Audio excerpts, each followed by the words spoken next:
1960-ական թվականների վերջին Պարույր Սևակին հրավիրում են Ջերմուկ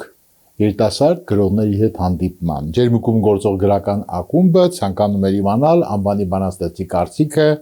իրենց ստեղծագործությունների մասին։ Առհասարակ Պարույր Սևակը, որ դժկամությամբ էր մասնակցում նման հանդիպումների, ուներ իր սեփական տեսակետը այն տարիների երիտասարդ գրողների մասին։ Պարույր Սևակը նույնիսկ արտահայտեց բարձրաձայն, որ այսօրվա, այսինքն 60-ական թվականների գրական նորերի մասին է խոսքը, երիտասարդները մի բանում հաջողություն ունեցան։ Նրանք ցույց տվեցին, թե ինչպես չի կարելի գրել։ Խստապահանջ էր Պարույր Սևակը, եւ մենք խոսենք այսօր այդ մասին։ Բնականաբար չի հավանում նաեւ ջերմուկցի հեղինակների ստեղծագործությունները եւ բացահայտ ցույց է տալիս իր վերաբերմունքը։ Երիտասարդ ջերմուկցիները ցանկանում են իմանալ, թե ինչու է դժգոհում Պարույր Սևակը, ինչը չհավանեց իրենց գործերի մեջ։ Նույնիսկ ասում են այսպես. «Ընկեր Սևակ, դուք ցանկանում եք, որ մենք գրենք ձեզ նման», որին Պարույր Սևակը պատասխանել է. «Ոչ, դուք պիտի չգրեք ինձ նման, դուք պիտի գրեք ինձնից լավ»։ Այն տարիներին, երբ մեր բանաստեղծության մեջ թագավորում էր Պարույր Սևակի գեղագիտությունը, Վահագն Դավթյանի, Համոս Սահյանի, Մարո Մարգարյանի, Շիրազի, այդ տարիներին միջակություններ չկային։ Այսօր սակայն գրական կյանքը ինչի առատություն ունի միջակ գրողների, եւ պատճառը Պարույր Սևակի խստության բացակայությունն է։ Բարև ձեզ բարեկամներ, այսօր մենք անդրադառնալու ենք ժամանակակից մշակույթի կարևորագույն խնդիրներից մեկին, գեղարվեստական չափանիշների հարցին։ Եվ քանի որ այդ չափանիշները վերացական ինչ-որ մի բան չեն, ապա բնական է, որ մենք պիտի խոսենք կոնկրետ օրինակներով եւ քանի որ մեր հաղորդաշարը շատ բողոքներ է ստանում, որ գրքերը տպագրվում են, դուք չեք արձագանքում, մեզ պատասխանատու են համարում այդ ամենի համար եւ ճիշտ եք անում։ Մենք իսկապես պատասխանատվություն կրում ենք, քանի որ հաղորդաշարը տարածում ունի, մեզ դիտում են ամբողջ աշխարհում եւ մենք պարտավոր ենք մշտապես այդ չափանիշը պահել, լինել բանաստեղծության մեջ Պարույր Սևակի կողքին, նրա սկզբունքներին հավատարիմ ու շարունակող։ Հատկապես բողոքներ ենք ստացել Զանգեզուրյան ղողանջներ տարեգրչի հատորների վերաբերյալ եւ նամակներ ենք ստացել տարբեր հեղինակներից, մեր այցելությունների ժամանակ Կապան, Սիսիան, Գորիս, միշտ գրադարաններից այդ հարցը մեր առջև դրվել է, ինչ մակարդակ ունեն այս գրքերը։ Ասեմ, որ ամիսներ առաջ երբ վերադարձանք Սյունիքից, փորձեցինք գրքերը քննարկել, Զանգեզուրյա ղողանջները քննարկվել են Երևանի պետական համալսարանի դասախոսների շրջանում, ակադեմիայի գիտնականների, բանաստեղծների, պրոֆեսորների շրջանում, համահայկական գրողների միությունում եւ պիտի միանգամից ասեմ, սիրելի բարեկամներ, պատասխանը շատ բացասական է։ Բացասական է, որովհետև այս ժողովածուի մեջ տեղ գտած գեղարվեստական ստեղծագործությունները չեն բավարարում արդի գեղագիտության չափանիշները։ Ես հիմա կփորձեմ հերթով անդրադառնալ մի քանի էջերի, բայց նախապես ասեմ հետեւյալը, որ քանի որ համահայկական գրողների միությունում լավապես ծանոթ են Սյունիքի ստեղծագործողներին, արդեն որ երրորդ տարին է մենք այցելում ենք, ծանոթ ենք, գնահատում ենք, քննադատությունը, որ հիմա պիտի հնչի, չի վերաբերում այդ հեղինակներին, խոսքը վերաբերում միայն տարեգրչի կազմման սկզբունքներին եւ խմբագրման որակին։ Ահա դժգոհությունը հիմնականում դրան էր վերաբերում։ Եվ այսպես Զանգեզուրյան ղողանջներ, ինչ թերություններ են նկատել մեր մասնագետները այս ժողովածուի մեջ։ Նախ եւ առաջ մեր մասնագետները նշում են, որ ժողովածուն լի է քերականական սխալներով, ուղղագրական, կետադրական, շարահյուսական, բազմաթիվ են այդ տեսակ սխալները։ Դուք հիմա կփորձենք այնպես անել, որ դուք տեսնեք էկրանին, մասնավորապես յուրաքանչյուր էջում հարցականներ, յուրաքանչյուր նախադասության մեջ վրիպումներ, թե չարը նստած է ներսումդ ու ինքդ էլ անգամ չգիտես, դու ղեխ ես, անճար ես, ով մարդ, եւ այս արտահայտությունները կրկնվելով քերականական սխալներով շարունակում են ամբողջ տեքստի մեջ։ Նորից եմ կրկնում, հեղինակների մասին չի խոսքը, քանի որ հեղինակները ազնիվ խոհեր ունեն։ Սակայն այդ ազնիվ խոհերը չեն խմբագրվել եւ ներկայացվել են մի այնպիսի համադրության մեջ, որ ժողովածուն ուղղակի իմաստով չի ընթերցում, կամ ասենք սիրտիմ նրբասիրտ, եկ մենք էլ մի քիչ այլ կերպ ագրենք, մի քիչ անտարբեր ամենի հանդեպ, չես հասկանում ինչու անտարբեր ամենի հանդեպ, խմբագիրը ինչու չի փորձել պարզել, թե ինչ է ուզում ասել հեղինակը, կամ ուզում ես գտնել հանգրվանը այն, où չկա պայքար գոյատևումի, ուր ոչեղենն է գերեշխում միայն, բայց այսօր ամբողջ ազգը պայքարի մեջ, այսինքն այս խնդիրները պետք է պարզաբանվեին։ Մեր մյուս մասնագետը, որ դիտարկել է տեքստերը, նշել է պարզունակ հանգեր, դուք էկրանին հիմա տեսնում եք անհեթեթ դատողություններ, անտրամաբանական զարգացում եւ ավարտ, անցնենք առաջ và հասանք Մերսիդա Հակունց, իդեպ Մերսիդա Հակունցը այս տարեգրքերի կազմողն է եւ խմբագիրը ամենից շատ դիտողություններ արվել են հենց Մերսիդա Հակունցի տեքստին, երբ հոգու մեջ շողում է եռագույն դրոշ, ապագան վատ է պայծառ ու որոշ, բարե պարկած ու որոշ, որ մեր մտքերը չլինեն անորոշ, թող ծփա հավերժ եռագույն դրոշ, որ գնահատենք սրբություն դրոշ, պահենք սրբությամբ եռագույն դրոշ, թույլ չտանք դառնա այն ոնց մի գրոշ։ Իսկապես գեղարվեստականությունը այստեղ բոլորովին չկա եւ բարձր որ եթե կազմողի ստեղծագործությունները արդեն լուրջ խմբագրման կարիք ունեն, ապա ինչպես նա պիտի խմբագրեր կամ կազմեր այդ ամբողջ ժողովածուն, էլի հաջորդ էջը, որ հիմա տեսնում եք, էլի Մերսիդա Հակունցի էջերն են, ես էլ քեզ նման նայեցի Բաբոյից, չէ որ Արցախում կա թուրք Ազերխան, բայց Բաբոս կրկին տվեց պատասխան, թեկուս Արցախում կա բեկ Ազերխան, ուղղակի իմաստով գեղարվեստականության հետ կապ չունող, գրականության հետ կապ չունեցող տեքստեր են սրանք, շարունակենք գնալ առաջ, պատմվածքներ, արձակ գործեր նույնպես դետեղված են, որտեղ չի հասկացում, թե ինչի մասին է խոսքը, որովհետև գեղարվեստական գրականությունը բովանդակություն պիտի ունենա, ապա գաղափար հեղինակային վերաբերվում ոչ մեկն է արկա, հստակ չէ թեման եւ ոչ էլ շարունակությունը, թե ինչ է գրողը ասում։ Այս բոլոր թերությունները ամբողջ գրքում են տարածված, վերջում էլ մեր մասնագետներից մեկը այս պատմվածքի նպատակը ու հարցական է դեր, որ նպատակը հասկանալի չէ։ Շատ են նաև ուղղագրական սխալները, որոնք պիտի ուղղվեին խմբագրի կողմից, մասնապես մեկ օրինակ, հազարավոր օրինակներից մեկը, ասենք, կտրիչ զավակներ, կտրիչ ճայով է գրվում, ժողովածում դա դարձել է չ։ Սիրելի բարեկամներ, այս է դիտողությունը, մենք կարծում ենք, որ պետք է խստապահանջ լինել, եթե գիրքը տպագրվում է մարզում, չի նշանակում պիտի մակարդակով ցածր լինի։ Մեր նպատակն է ընդհանուր գրական դաշտ ստեղծել հանրապետություն եւ այդ պատճառով էլ պիտի ասենք հետեւյալը լավ ծանոթ լինելով Սյունիքի ստեղծագործողին պիտի ասեմ որ շատ լավ հեղինակներ կան որոնց ստեղծագործությունները լավ խմբագրվելու դեպքում գեղարվեստական արժեք կունենան մասնավորապես Ալմիդա Գրիգորյանի ստեղծագործությունները Վարդուհի Թադևոսյան, Նունե Արզումանյան, Գոհար Գևորգյան Նարեկ Արաքելյան, Վարդան Համբարձումյան, Վիգեն Աղայան, Նարեկ Գալստյան եւ այլ անուններ կարող ենք նշել, որոնք կարևոր են, գնահատելի են եւ այդ պատճառով էլ ահա մեր վերաբերմունքը մենք արտահայտեցինք այդ տարեգրքի վերաբերյալ, պիտի ուշադիր լինենք, մենք կարծում ենք, որ Պարույս Սևակի տեսակետը ճիշտ է եւ մենք պիտի խստապահանջ լինենք գեղարվեստական գրականության հարցում, որովհետեւ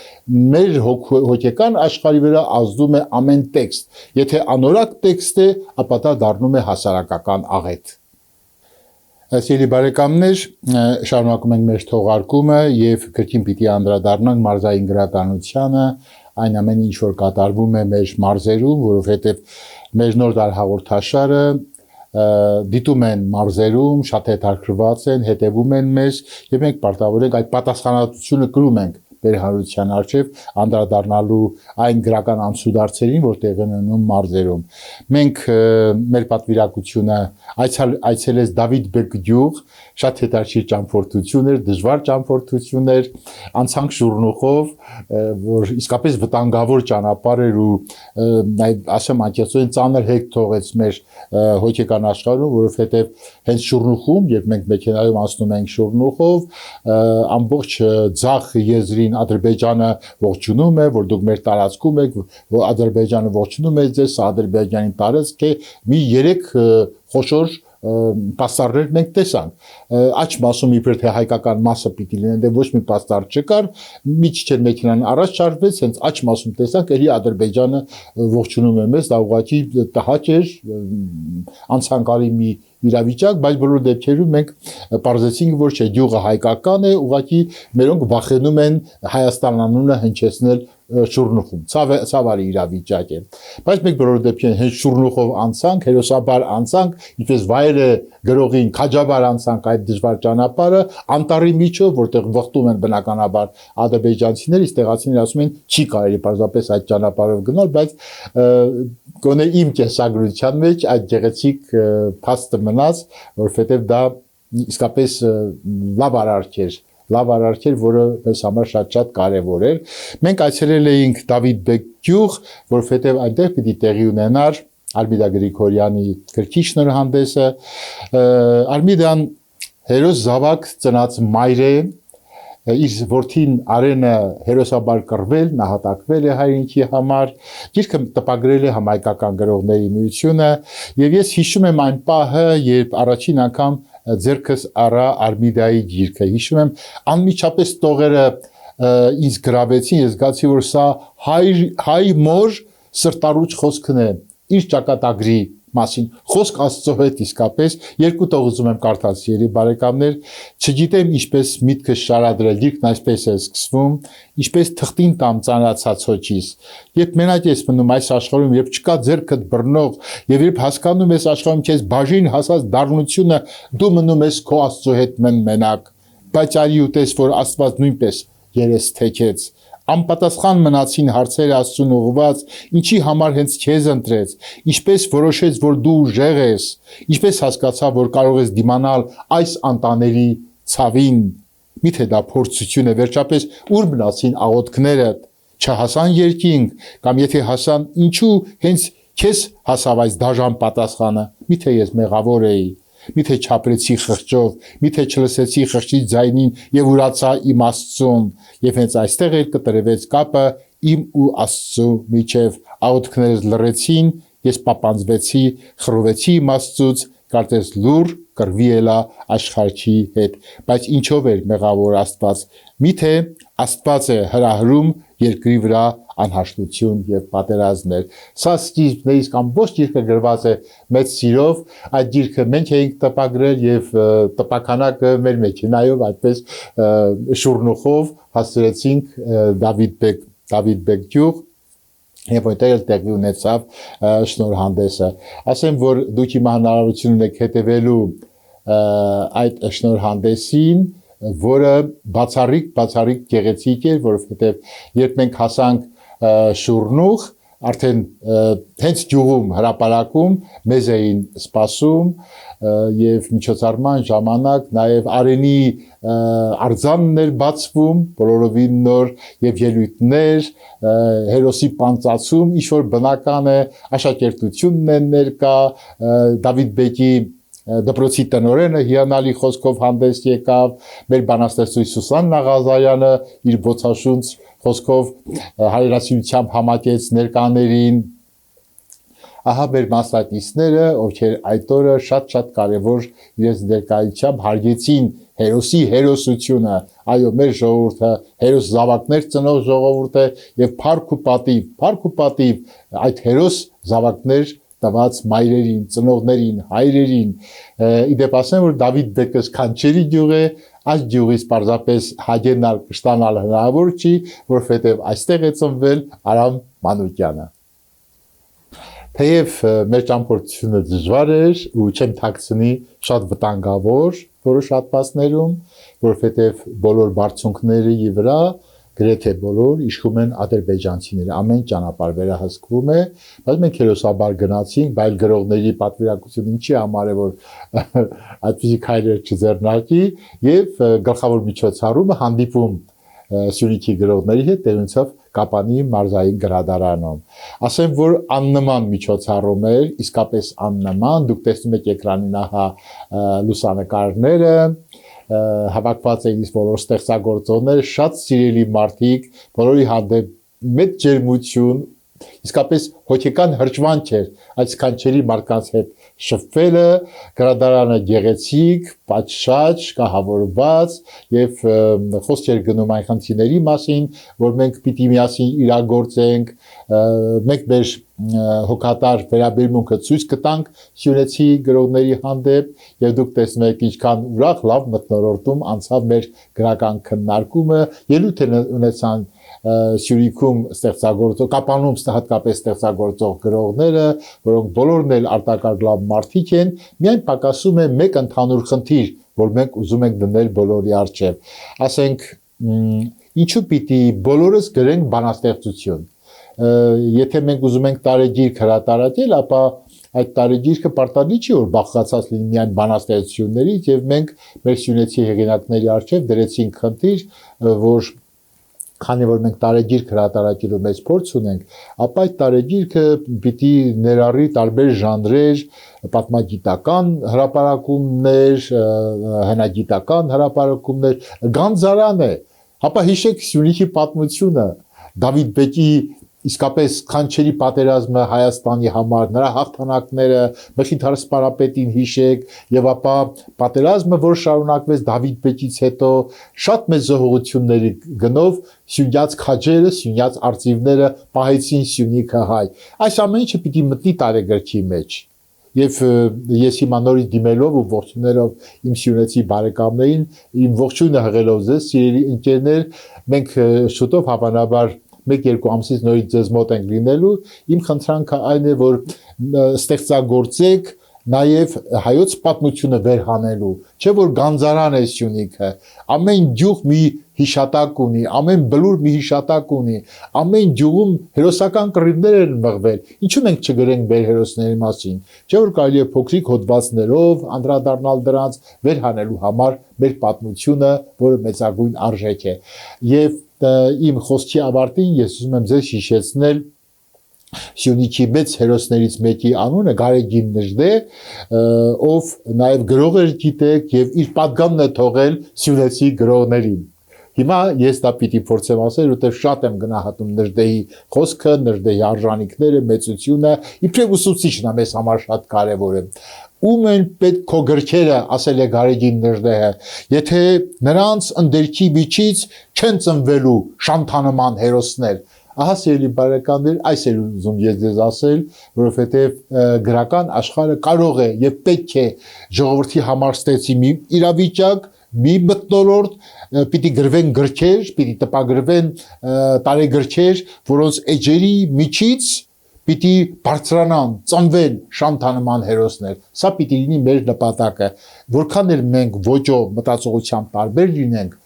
անկախ ու ազատ ստեղծագործողներ, բայց բոլորիս պիտի միավորի մեկ բան՝ պատասխանատվությունը երկրի ապագայի հանդեպ։ Ուրեմն իգործ սիրելի բարեկամներ, մենք ձեզ հետ ենք, գնահատում ենք ձեր տաղանդը, հայրենասիրությունը եւ ես վստահ եմ, որ առաջիկայում կլինեն շատ գեղեցիկ ձեռնարկներ։ Միշտ օր հանդիպում բարեկամներ։